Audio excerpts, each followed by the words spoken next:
Have you heard the good news? No. You know, he was sinless, he was perfect. Yeah, And he took the punishment from me and you if we choose to put our faith and trust in him and believe that he really did die on the cross and rose 3 days later. He paid the price for our own sin, being sinless himself. My mother passed away when I was 10. Have you heard of the gospel by chance? Have you heard of the good news? I hear Some of it? yeah, some of it, but I'm not really into it. Jesus calls us to get out into the world and share that good news with everybody that we possibly can. What's up, guys? Today we're heading into New York City again. We're going to be sharing the gospel with people. We're going to be having conversations about Jesus, and just pan down to these real quick. Got the Spider-Man Crocs on. Instead of shooting people with webs, we're going to be shooting people with Jesus. You know, the Knicks just entered the NBA Finals, so the city's going to be absolute mayhem, and this place needs a hero today. Guys, we live in a wicked, evil, and sinful world. Every single human being on this planet to ever exist, me, including you watching this video, has fallen short of the glory of God and sinned, and that sin is deserving of a punishment. And that punishment for our sin is called hell. But the good news is that Jesus Christ, God himself, came down in the flesh, lived the perfect life that me and you cannot live, that nobody, no human to ever exist can live. And he took the punishment, paid the price that me and you deserve. He paid the price for our own sin, being sinless himself. And Jesus calls us to get out into the world and share that good news with everybody that we possibly can. Our human bodies were not made to rot in a room every single day, 24 hours a day, and doom scroll on social media. We were meant to be out in the world, moving. And Christ calls us, no matter who you are, where you live, or how old you are, to get out into the world and be telling everybody that you possibly can about the good news of Jesus Christ, which is called the gospel. Man, today, first off, what do you think? Woo! Nice. I know, right? See, right? Oh, yeah. So, what's your name? Peter Parker. Peter Parker. Okay. Yeah, man, So, how did you end up out here? How did you become Spider-Man? This maybe 3 hours here. 3 years? Yeah. How did you end up out here? Oh. Yeah. New Jersey. You're from New Jersey? Yeah. Have you heard the good news? No. You want me to tell you the good news? No. No? No. Can I tell you something? Something? Something about out here, just life. Yeah. So we live in the city, right? You see all the wickedness and sinful stuff, like crazy people out here, right? Yeah, crazy. You know who Jesus is? Jesus? Jesus? Yeah, I love it, man. You love Jesus? Yeah, man. Yeah, you know, every single human being, me, including you, has fallen short of the glory of God and sinned, right? And that sin, with God being just, is deserving of a punishment. And that punishment is called hell. But Jesus Christ, he came, lived the perfect life that me and you cannot live, and paid our price, paid the price for sin that he did not owe. He did not owe that punishment. You know, he was sinless, he was perfect. Yeah, And he took the punishment from me and you if we choose to put our faith and trust in him and believe that he really did die on the cross and rose 3 days later. Yeah. What do you personally think about Jesus? Person? You believe? Yeah. You believe? Kind of like believe and never really took it too seriously, kind of something like that? Serious? Yeah, do you mind if I pray for you? On. No, I can't? Only. No? No. Only for money? Yeah, only for money. Yes, Oh. sir. Okay, well, if I would... For family, no, only. It's what Just, okay, and what was your name again? my name? Yeah. Real? Real. Okay, it's Martin. Martin? Yeah, Martin. I am Nice- Martin. Nice to meet you. Nice to meet you, man. Thank you so much. Appreciate Of course. Of course, yeah. I hope you have a blessed rest of your day, okay? it. It's the name, okay?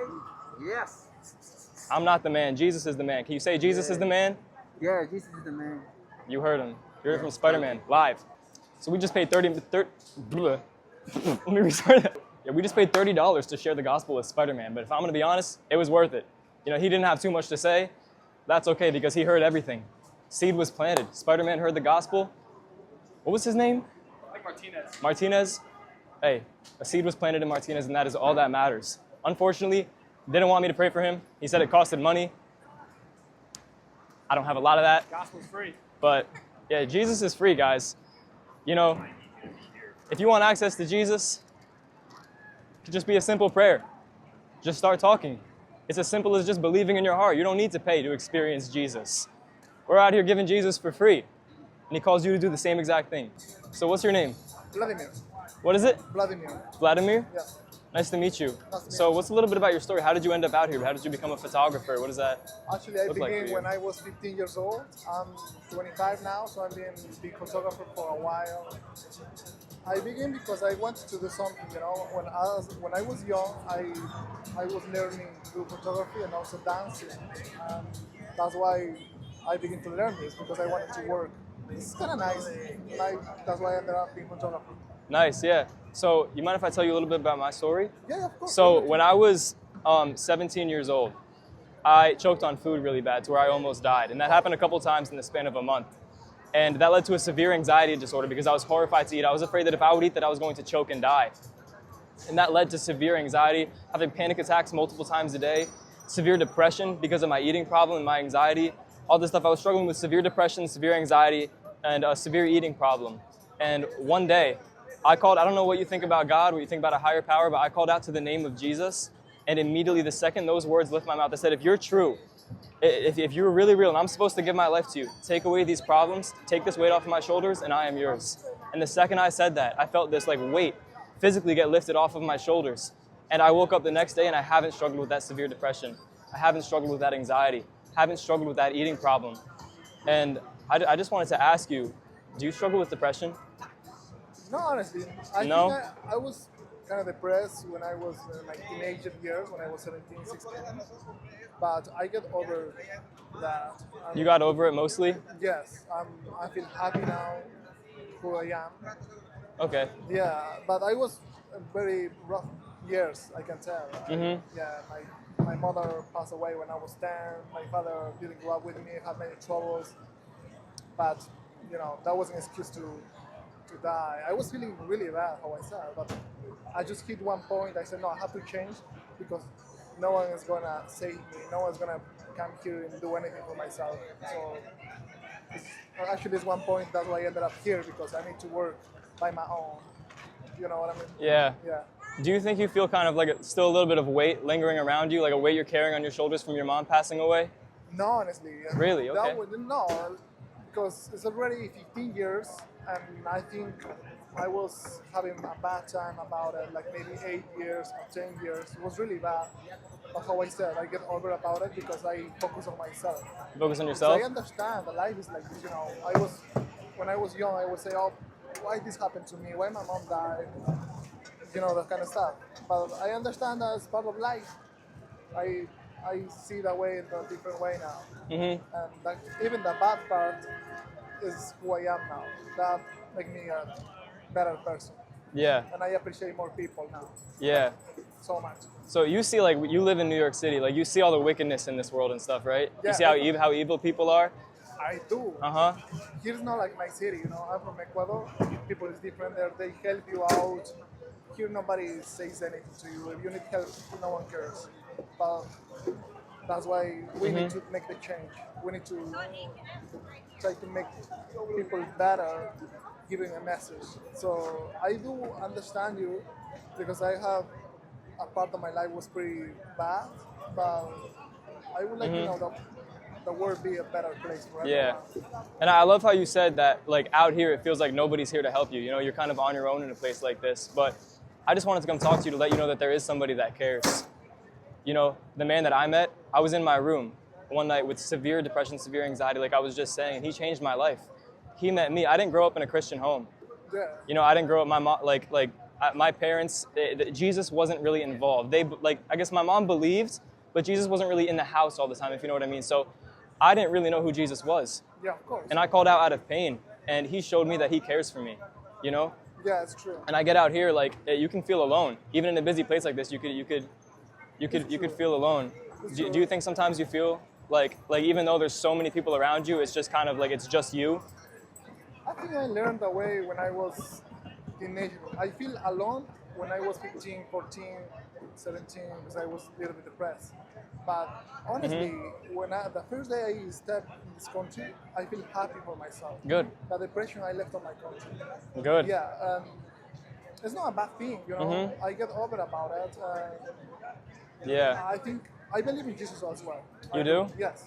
Because my mother always bring me to church when she was alive, She Yeah. teach me stuff.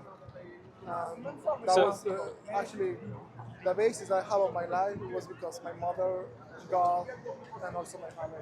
Okay, so do you believe that Jesus played a big part in lifting that depression off of you? Yeah, Would you say that? Yeah, Definitely? I can tell that he helped me out. Yeah, he make me understand that I don't have to wait for anybody. That he give me that power to work on myself. Yeah. Yeah, because if I was just been there like I was before, that would be ended up really bad. Yeah, 'cause I know I was going really bad. Yeah. Yeah. Have you heard of the gospel by chance? Have you heard of the good news of the gospel? Do you know much about that? I hear some, Some of it? yeah, some of it, but I'm not really into it. You know. Do you mind if I share that with you?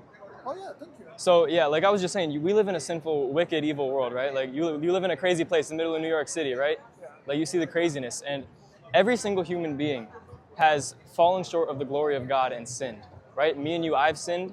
You have sinned.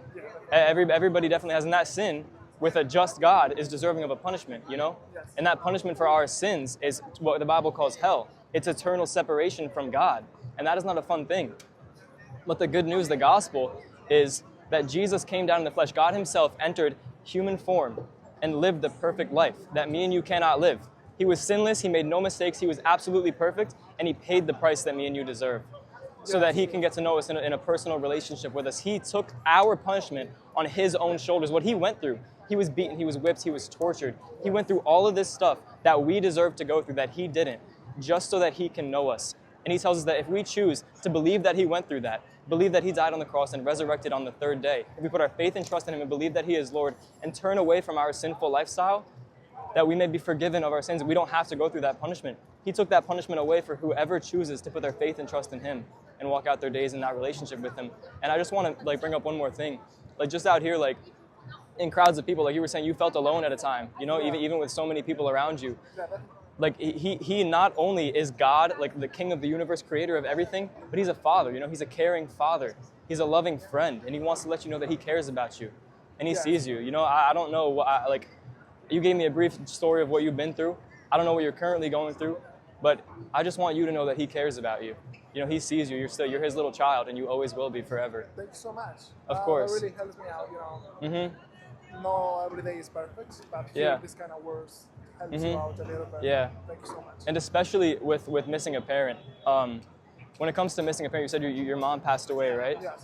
When we miss a parent figure in our life is supposed to be there. Somebody that we can, a shoulder we can lean on. We can turn around when things are bad. We can run to them. We can hug them. We can run to them as a shelter. We can confide in them. We can cry on their shoulder. And when we don't have that, when that parent figure in our life is missing, when they're out of the picture, it's so easy for us to, just like you said, turn around and feel like nothing's there, like you're on your own, right? But Jesus, he wants to take that place. He wants to be the one that when you're having a bad day, you can run to him for shelter. Yes. You can confide in him. You can cry on his shoulder. He cares about you a lot. It's a lot more than him just being God. He wants that intimate relationship with you. And I believe that me and you here are talking right now because he wants to tell you specifically. It's true. It's true. Always is for a reason. It's not just a random person, how you said. Yeah. I understand and I get that it has to be a meaning for this moment. And I appreciate you guys so much. Thank you. Do you have a Bible by chance? Do you read the Bible? Yeah, I have a Bible. You do? I read when I can. Not every day, but I try to do my best. Yeah. Awesome. Do you mind if I pray for you? Yeah, thank you. Oh, you want me to? Yeah. Okay, awesome. You mind if I put my hand on your shoulder? Yeah, definitely. Okay. And your name was again? Vladimir. Vladimir? All right. Lord, I thank you for Vladimir. I thank you for bringing us here right now. I thank you for giving us the opportunity to speak, Lord. I thank you for his life. I thank you for his breath, Lord. I thank you for his talents, his passions, Lord. I thank you for his heart. I can just tell by talking to him, Lord, he has such a genuine heart. Father, I pray that you encounter him in undeniable ways, that he may receive the fullness of you, Father, get to know who you really are and what you are really calling him into, Lord. Overall, I just pray over his health and his safety, Father, and I pray that you encounter him in undeniable ways and that he may use his passions to glorify you in the future. Thank you so much. Of course, yeah. I'm happy I got to meet you and talk to you. Have a blessed rest of your day.